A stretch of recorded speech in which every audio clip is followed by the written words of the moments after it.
ॐ अस्मद्गुरुभ्यो नमः। श्रीकृष्णपरब्रह्मणे नमः। शुक्लाम्बरधरं विष्णुं शशिवर्णं चतुर्भुजं प्रसन्नवदनं ध्यायेत् सर्वविघ्नोपशान्तये। यस्यद्विरदवक्त्राद्याः पारिषद्याः परस्सतं विघ्नं निघ्नन्ति सततं विश्वक्सेनं तमाश्रये। व्यासं वसिष्ठनप्तारं शक्तेः पौत्रमकल्मषं पराशरात्मजं वन्दे सुकतातं तपोनिधिं। सम्यग्न्यायकलापेन महता भारतेन च उपबृंहितवेदाय नमो व्यासाय विष्णवे। सारथ्यमर्जुनस्याजौ कुर्वन् गीतामृतं ददौ लोकत्रयोपकाराय तस्मै कृष्णात्मने नमः। प्रपन्नपारिजाताय वेत्रतोत्रैकपाणये ज्ञानमुद्राय कृष्णाय गीतामृतदुहे नमः। करकमलनिदर्शितात्ममुद्रः परिकलितोन्नतबर्हिबर्हचूडः इतरकरगृहीतवेत्रतोत्रः मम हृदि सन्निधिमातनोतु सौरिः। अग्रे कृत्वा कमपि चरणं जानुनैकेन तिष्ठन् पश्चात्पार्थं प्रणयसजुषा चक्षुषा वीक्षमाणः। सव्येतोऽत्रङ्करसरसिजे दक्षिणे ज्ञानमुद्राम् आबिभ्राणो रथमदिवसन् पातु नः सूतवेषः। कृष्णं कमलपत्राक्षं पुण्यश्रवणकीर्तनं वासुदेवं जगद्योनिं नौमि नारायणं हरिं। कृष्णाय यादवेन्द्राय ज्ञानमुद्राय योगिने नाथाय रुक्मिणीसाय नमो वेदान्तवेदिने।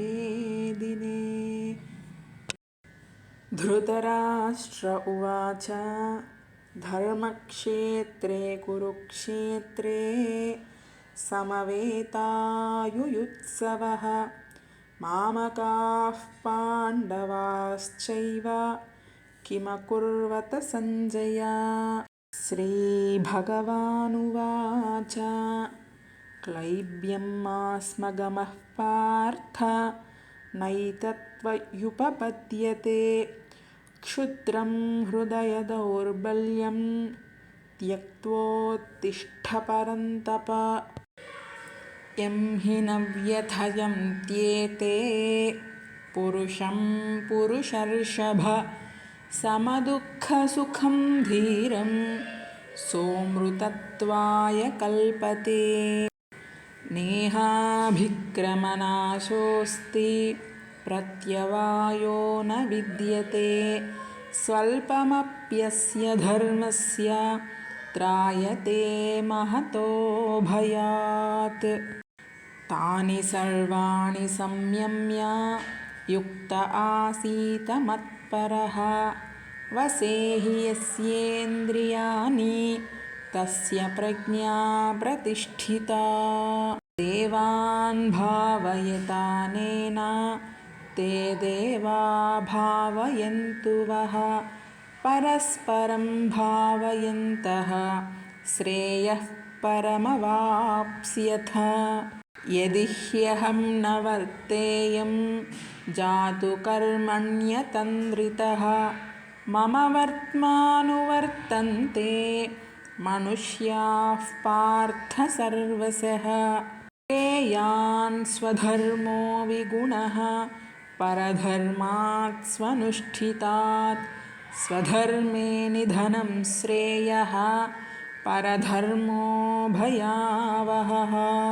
बहूनि मे व्यतीतानि जन्मानि तव चार्जुन तान्यहं वेद सर्वाणि न त्वं वेत्थ परन्तप।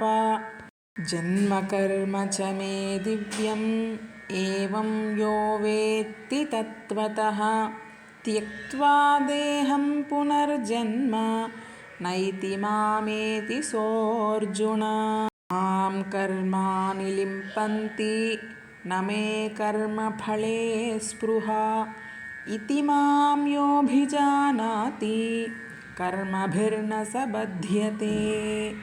अपि चेदसि पापेभ्यः सर्वेभ्यः पापकृत्तमः सर्वं ज्ञानप्लवेनैव वृजिनं सन्तरिष्यसि।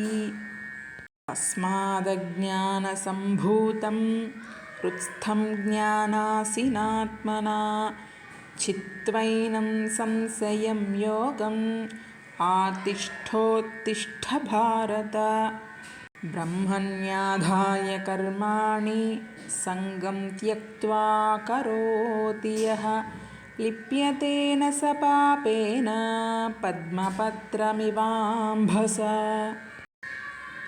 उद्धरेदात्मनात्मानं नात्मानमवसादयेत् आत्मैव हि आत्मनो बन्धुः आत्मैव रिपुरात्मनः।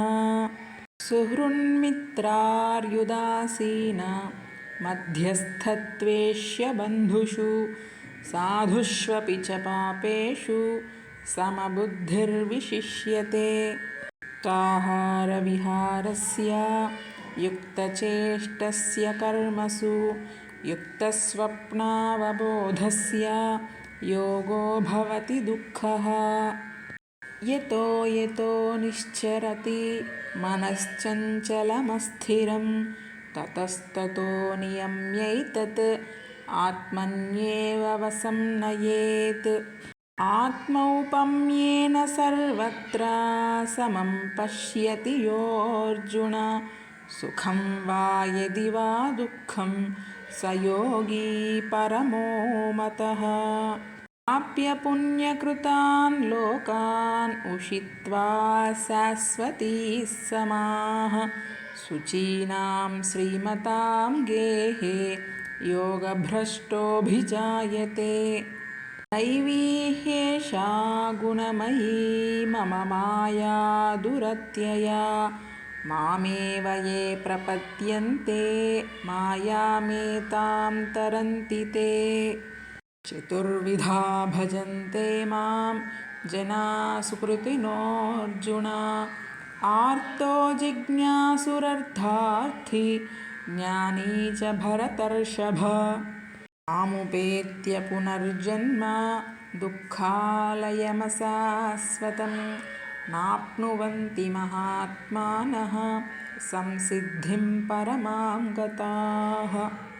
मोहं सर्वभूतेषु न मे द्वेष्योऽस्ति न प्रियः ये भजन्ति तु मां भक्त्या मयि ते तेषु चाप्यहम्।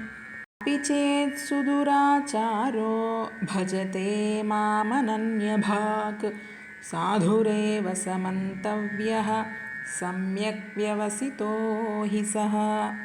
विप्रं भवति धर्मात्मा शश्वच्छान्तिं निगच्छति कौन्तेय प्रतिजानीहि न मे भक्तः प्रणश्यति। येषां सततयुक्तानां भजतां प्रीतिपूर्वकं ददामि बुद्धियोगं तं येन मामुपयान्ति ते। गुडाकेश सर्वभूताशयस्थितः अहमादिश्च मध्यं च भूतानामन्त एव च। न तु मां शक्ष्यसे द्रष्टुम् अनेनैव स्वचक्षुषा दिव्यं ददामि ते चक्षुः पश्य मे योगमैश्वरम् मया प्रसन्नेन तवार्जुनेदं रूपं परं दर्शितमात्मयोगात् तेजोमयं विश्वमनन्तमाद्यं यन्मे त्वदन्येन न दृष्टपूर्वम् मत्कर्म कृन्मत्परमो मद्भक्तः सङ्गवर्जितः निर्वैरः सर्वभूतेषु यः स मामेति पाण्डव मय्येव मन आधत्स्व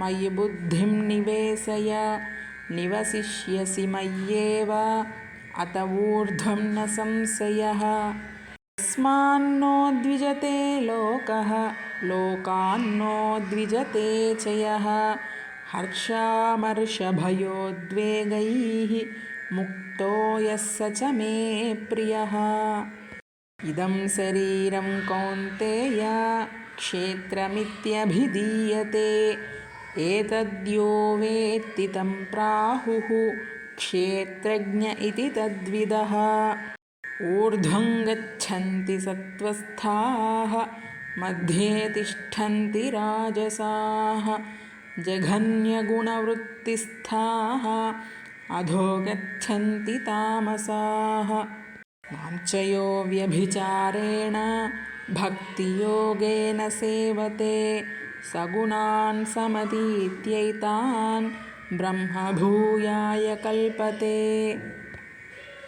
न तद्भासयते सूर्यो न शशाङ्को न पावकः यद्गत्वा न निवर्तन्ते तद्धाम परमं मम अहं वैश्वानरो भूत्वा प्राणिनां देहमाश्रितः प्राणापानसमायुक्तः पचाम्यन्नं चतुर्विधम् सर्वस्य चाहं हृदि सन्निविष्टो मत्तस्मृतिर्ज्ञानमपोहनं च वेदैश्च सर्वैरहमेव वेद्यो वेदान्तकृत्वेदविदेव चाहम् दैवी सम्पद्विमोक्षाय निबन्धायासुरीमता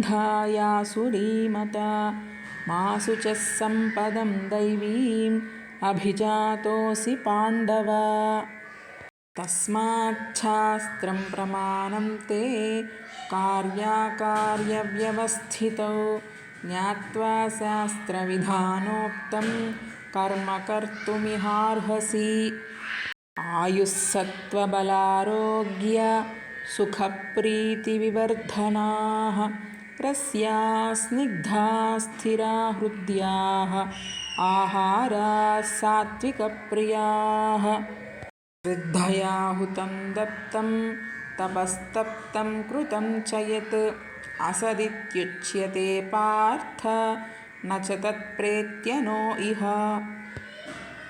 प्रवृत्तिं च निवृत्तिं च कार्याकार्ये भयाभये बन्धं मोक्षं च या वेत्ति बुद्धिः सा पार्थ सात्विकी प्रवृत्तिर्भूताना येन सर्वमिदं ततं स्वकर्मणा तमभ्यर्च्य सिद्धिं विन्दति मानव तमेव शरणं गच्छ सर्वभावेन भारत तत्प्रसादात् परां शान्तिं स्थानं प्राप्स्यसि शाश्वतम् सर्वधर्मान् परित्यज्य मामेकं शरणं व्रज अहं त्वा सर्वपापेभ्यो मोक्षयिष्यामि मा शुचः यत्र योगेश्वरः कृष्णो यत्र पार्थो धनुर्धरः तत्र श्रीर्विजयो भूतिः ध्रुवाणीतिर्मतिर्मम భగవద్గీత ముగింపు ప్రార్థనా శ్లోకాలు. గీతాశాస్త్రమిదం పుణ్యం యః పఠేత్ ప్రయతః పుమాన్ విష్ణోః పదమవాప్నోతి భయశోకాదివర్జితః. గీతాధ్యయనశీలస్య ప్రాణాయామపరస్య చ నైవ సంతి హి పాపాని పూర్వజన్మకృతాని చ मलनिर्मोचनं पुंसां जलस्नानं दिने दिने सकृद्गीताम्भसि स्नानं संसारमलमोचनं गीता सुगीता कर्तव्या किमन्यै शास्त्रसङ्ग्रहैः या स्वयं पद्मनाभस्य मुखपद्माद्विनिसृता भारतामृतसर्वस्वं विष्णोर्वक्त्राद्विनिसृतं गीता गङ्गोदकं पीत्वा पुनर्जन्म न विद्यते सर्वोपनिषदो गावः दोग्धा गोपालनन्दनः पार्थो वत्स सुधीर्भोक्ता दुग्धं गीतामृतं महत् एकं शास्त्रं देवकीपुत्रगीतम् एको देवो देवकीपुत्र एव एको मन्त्रस्तस्य नामानि यानि कर्माप्येकं तस्य देवस्य सेवा यदक्षरपदभ्रष्टं मात्राहीनं तु यद्भवेत् तत्सर्वं क्षम्यतां देवा नारायण नमोऽस्तु ते कायेन वाचा मनसेन्द्रियैर्वा बुद्ध्यात्मना वा प्रकृते स्वभावात् करोमि यद्यत् सकलं परस्मै नारायणायेति समर्पयामि श्रीमन्नारायणायेति समर्पयामि सर्वं श्रीकृष्णार्पणमस्तु।